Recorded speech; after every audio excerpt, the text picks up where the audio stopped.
Got one? I got a turtle. Oh, what? A turtle? Yeah. This week, we're on Lake Hickory in western North Carolina. We got the owner of ARK Rods, Louis Young, and BPT Pro Randall Tharp with us. We're gonna show the brand new Gravity Series reels and some awesome rods from ARK. Y'all stay tuned. We're gonna go catch them.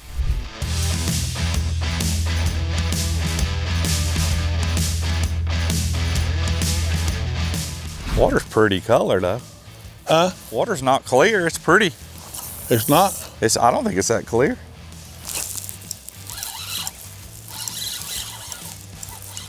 You gonna get the net?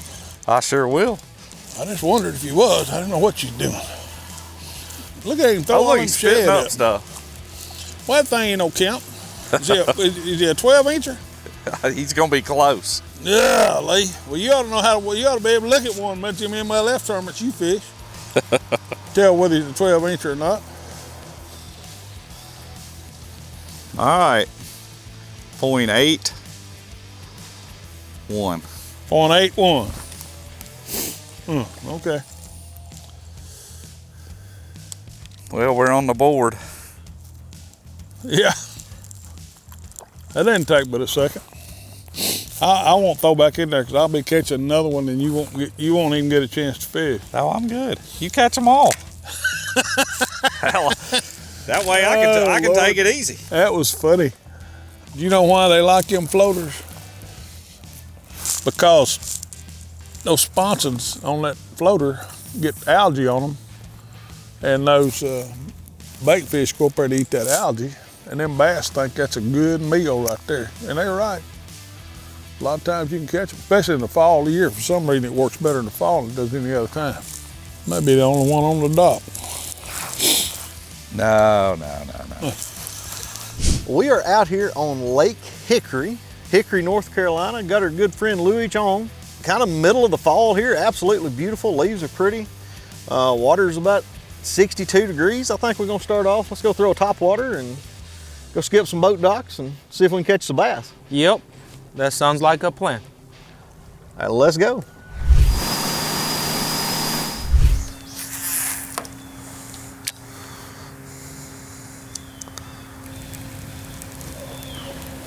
I might just tie it on another jig and flip Wizzy. I'm about to catch one. There he is.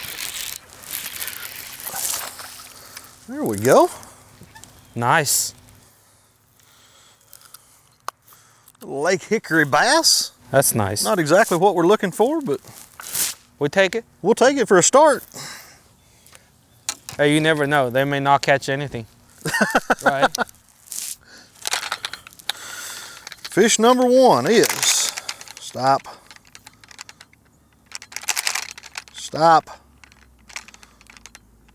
1.6. Good way to get us started. We on the board. That's awesome. Lake Hickory largemouth.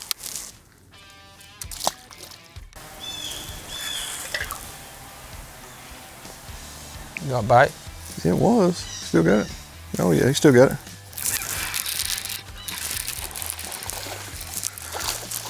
Nice. There we go.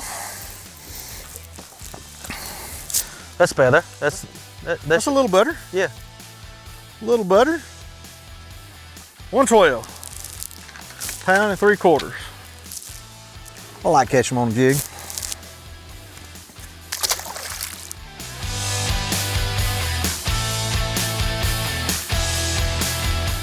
There goes one.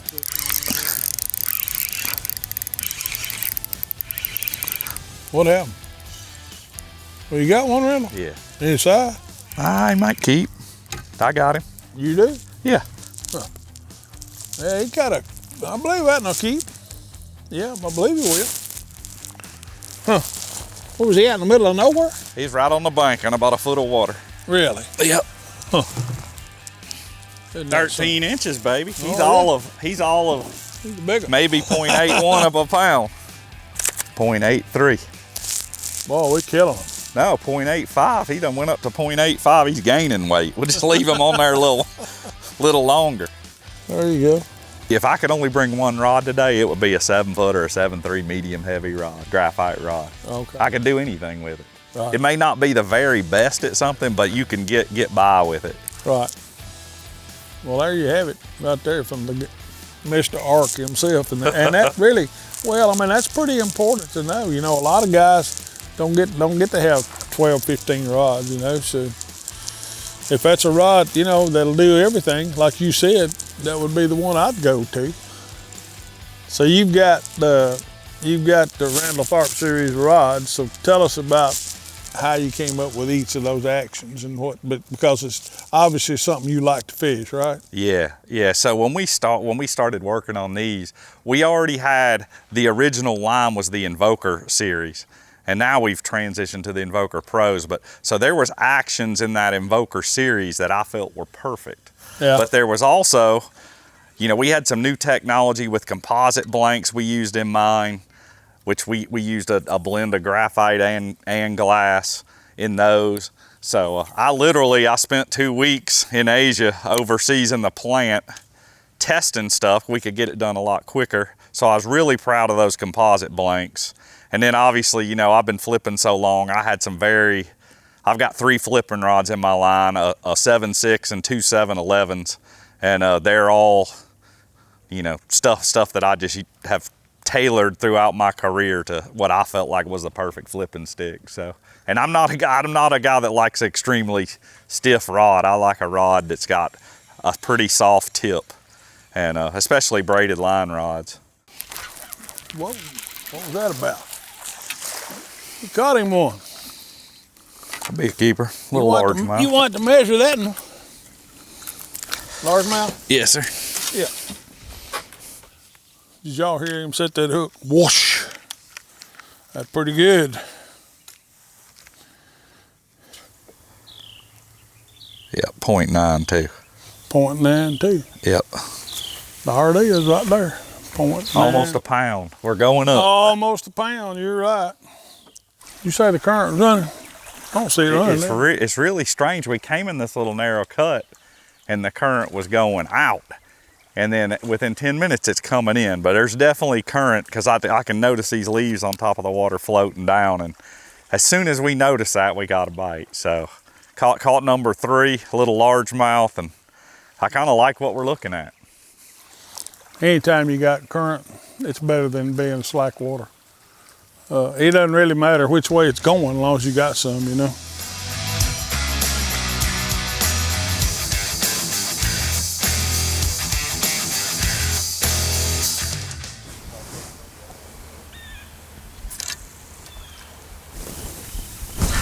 Got him?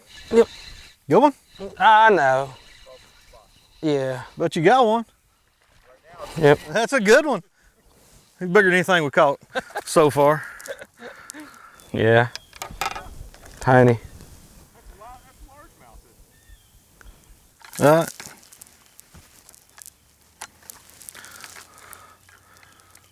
Eight ounces, maybe. 12. We got 3/4 of a pound, 0.75. Okay. All right.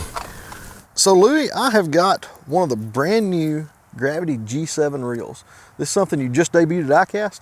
Yes. There's 3 different braking systems on these, completely different braking system than on anything else in the market, right? Yes, correct. So let's talk about them just a little bit and show, you know, people how to get these things set. Okay, yeah. So if you open the side plate right here, Okay. there's actually 3 different settings on the spool. If you look at the brake disc, there's actually 1, 2, and 3 on here. 1 is going to give you the least setting, which means you need the most of the control of your thumb to control the spool.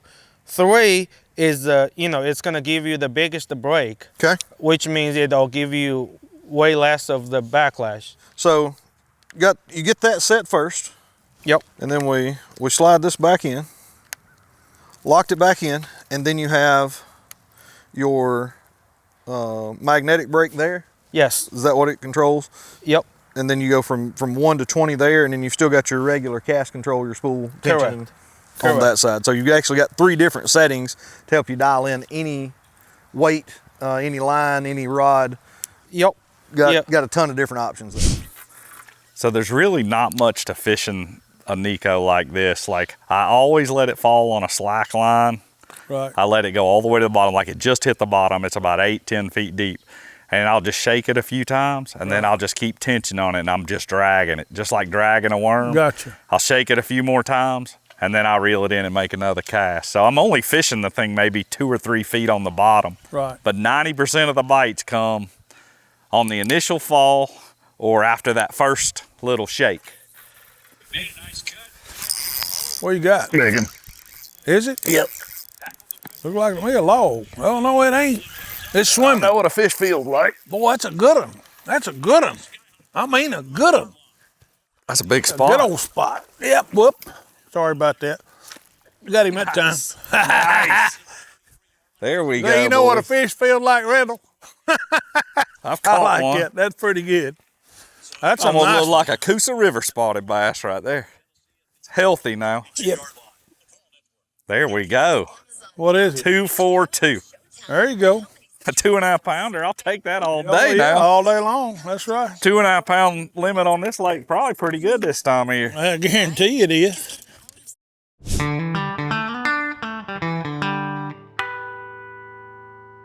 Always wanted to be a professional fisherman. What I've learned is it's just like any other job. Like, you got to work every single day. Just enjoy the process. It's a long process. Again, I'm working there. I want to be in Randall's and Charlie's shoes so bad I can't stand it. But, you know, it's just a process that you got to work through. So work hard, treat it like a job, and that's about the only way how I know how to make it. You got aspirations of being a tournament fisherman. Fishing will take you a lot of places. But fishing in our industry is not exactly what it's all about. You've got to make yourself sellable. If you think you can go out there and just catch fish and make a living, it ain't gonna happen. Because Louis don't need you if you can do that. But if you can help Louis develop products, if you can help Louis promote products, if you can help Louis any way like that that you can do, always be thinking about what can I do to help the sponsor. Well, my story's quite a bit different than you guys and all of you, because I didn't even really know what a bass was when I was your age. I went in the military in the U.S. Army when I was 17. You know, I never had a dream of doing it for a living. You guys are starting at the right spot, starting in college, high school, and working your way up. All of us in this room love fishing, and there are some great companies to work for. And the fishing industry as a whole, and I think these guys will back it up, it's stronger than it's ever been. Every day I put the boat in the water. Like when we put the boat in the water yesterday, I still get butterflies every day, just going fishing. I came here for college for electrical engineering, and I've never done not even a day job for that after I, out of college. My goal is I want to build the better stuff than my competitors and make you guys to win a tournament. That's my goal. If you're looking for a sponsorship, don't just look for the products, don't just look for the money, you look for a relationship. And that will go a long way to your career, to everything. Too many fishermen fishing down this dock. They got a light on it. That's a good one. Is it? He feels all right. I don't think he's as big as the last one. Where you at? How big is it? Feel like pretty good. Yeah. Well, yeah. Nice. How'd you like where I caught that? Number 5. All right. You always fish better after you get a limit in the boat. So I know it. That's that'll right. go over a pound. Yeah, he's over a pound. For Look where I sure. got him. Right in the roof of the mouth. You got him. 125, 1 1/4, 1.25. We'll take those two all day. Another little spotted bass. Nice. That's it. Net.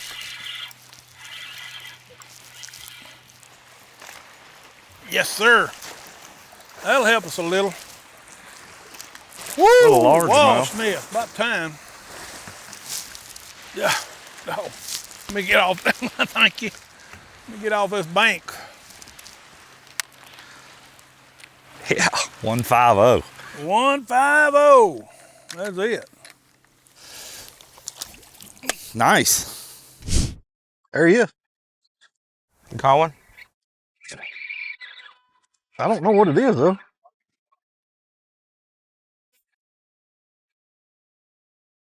It's not fighting though. There it is, fighting a little bit. Yeah, that ain't a spot. Nope, it's a striper. It's a striper.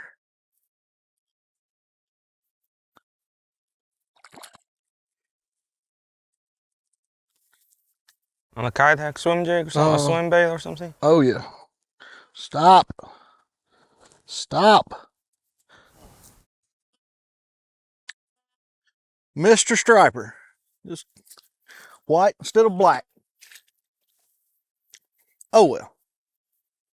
Well guys, we're here at the end of this Lake Hickory ARK Rods Championship, and Louie and I had a pretty doggone tough day. Apparently, yes. Well, it was very tough on us as well. I feel very fortunate that we did wrangle 5 Lake Hickory bass though. Well, we did not wrangle 5 Lake Hickory bass, so I guess we're just gonna have to concede. I'll let you give that into. There you go. Whoops, thank you. Thank you. For so That's pretty neat.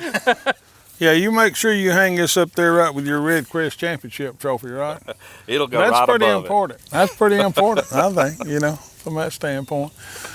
We want to thank Louie for building this great rod. It takes a lot of thought and a lot of preciseness to make the rod of this caliber. And I told you when I first picked them up, I'd have won more money in my career if I'd had these rods in my hand early on.